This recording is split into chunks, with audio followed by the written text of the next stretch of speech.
Hello കുട്ടികളെ, എല്ലാവർക്കും നമസ്കാരം. ഇന്ന് നമ്മൾ 10ാം ക്ലാസ്സിലെ ഹിന്ദി പാഠപുസ്തകത്തിലെ ആദ്യത്തെ അധ്യായമായ കിടുക്കി എന്ന പാഠഭാഗത്തിലെ ചോദ്യോത്തരങ്ങളും ആക്ടിവിറ്റികളും ഒന്ന് ചർച്ച ചെയ്യാം. ഈ പാഠത്തിന്റെ മലയാളം എക്സ്പ്ലനേഷൻ വീഡിയോ ഞാൻ മുൻപേ അപ്ലോഡ് ചെയ്തിട്ടുണ്ട്. കാണാത്തവർ ഡിസ്ക്രിപ്ഷനിൽ ചെക്ക് ചെയ്യുമല്ലോ. ഈ പാഠഭാഗത്ത് ആദ്യം വരുന്ന ചോദ്യം, എസി കെ ബജായ് ജനറൽ കോച്ച് സെ സഫർ കാ ആനന്ദ് ലേന ഇസ്കാ മത്ലബ് ക്യാ ഹോ സക്താ ഹൈ? എസിക്ക് പകരം ജനറൽ കോച്ചിൽ യാത്ര ആസ്വദിക്കുക, ഇതിന്റെ അർത്ഥമെന്തായിരിക്കാം? ഉത്തർ, ആം ലോഗോ സെ മിൽനെ और जीवित की सच्चाइयों को करीब से देखने का मौका मिलना. സാധാരണക്കാരായ ആളുകളുമായി ഇടപഴകാനും ജീവിത യാഥാർത്ഥ്യങ്ങൾ അടുത്തറിഞ്ഞ് കാണാനും അവസരം ലഭിക്കുക. അടുത്ത ചോദ്യം, യുവതി കാ ഗല റുന്ധ് ജാനെ കാ കാരൺ ക്യാ ഹോ സക്താ ഹൈ? യുവതിയുടെ ശബ്ദം ഇടറാൻ കാരണമെന്തായിരിക്കാം? ഉത്തർ, अपनी मेहनत का सही दाम न मिलने के कारण वह दुखी हो गई थी. തന്റെ അധ്വാനത്തിന് അർഹമായ വില ലഭിക്കാത്തതിനെ തുടർന്ന് അവൾ ദുഃഖിതയായി. ചോദ്യം 3. वो एक बार में ही 150 में मान गई, गलती की, थोड़ा तोलमोल और करना चाहिए था. इस कथन से लोगों के किस मनोभाव का परिचय मिलता है? അവൾ പെട്ടെന്ന് തന്നെ 150 രൂപയ്ക്ക് സമ്മതിച്ചു, കുറച്ചുകൂടി വിലപേശേണ്ടതായിരുന്നു. ഈ വാക്കുകളിൽ നിന്ന് ആളുകളുടെ ഏതു മനോഭാവമാണ് വെളിപ്പെടുന്നത്? Uttar, log Kewal അപ്നെ ഫായദെ K Bare may സോച്തേ high, ബേച്നെ വാലെ കി മെഹനത് കോ നഹീ സമജ്തേ.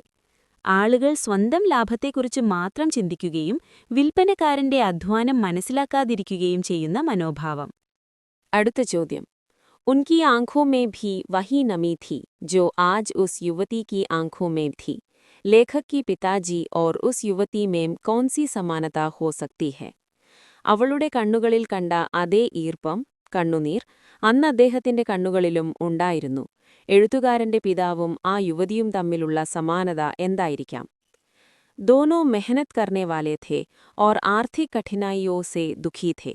ഇരുവരും കഠിനാധ്വാനം ചെയ്യുന്നവരും ദാരിദ്ര്യം കാരണം വിഷമിക്കുന്നവരുമാണ്. ഗതിവിധിയ ആക്ടിവിറ്റികൾ. 1. കഹാനി പഠേം ഔർ റിക്തസ്ഥാൻ കി പൂർത്തി കരേം.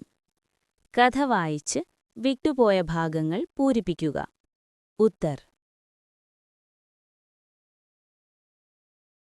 ആക്ടിവിറ്റി 2. നമൂനെ കെ അനുസാർ വാക്യോं को बदलकर लिखें. മാതൃകയനുസരിച്ച് വാക്യങ്ങൾ മാറ്റിയെഴുതുക. ഉത്തർ.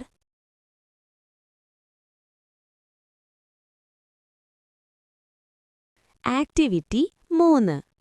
रेलगाड़ी के अनुभव ने पति को अपने पिता की याद दिलाई.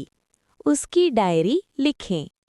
ട്രെയിൻ യാത്രയിലെ അനുഭവം ഭർത്താവിന് തന്റെ അച്ഛനെ ഓർമ്മിപ്പിച്ചു. അതിനെ അടിസ്ഥാനമാക്കി അവന്റെ ഡയറി എഴുതുക. ഉത്തരം ഞാൻ വീഡിയോയിൽ കാണിക്കുന്നു, കൂടെ അർത്ഥവുമുണ്ട്.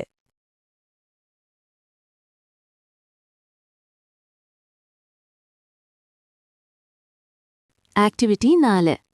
कहानी की खिड़की अनेक आशयों का सूचक है, समझाइए. കഥയിലെ ജാലകം പല ആശയങ്ങളെ സൂചിപ്പിക്കുന്നതാണ്, വിശദീകരിക്കുക. ഉത്തർ.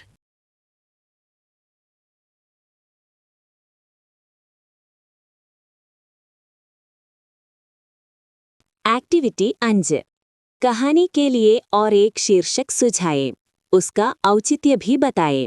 കഥയ്ക്ക് മറ്റൊരു ശീർഷകം നിർദ്ദേശിക്കുക, അതിന്റെ യുക്തിയും വിശദീകരിക്കുക. ഉത്തർ.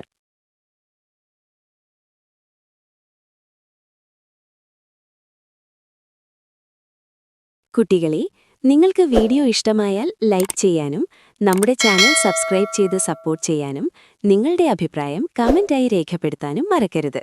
നന്ദി.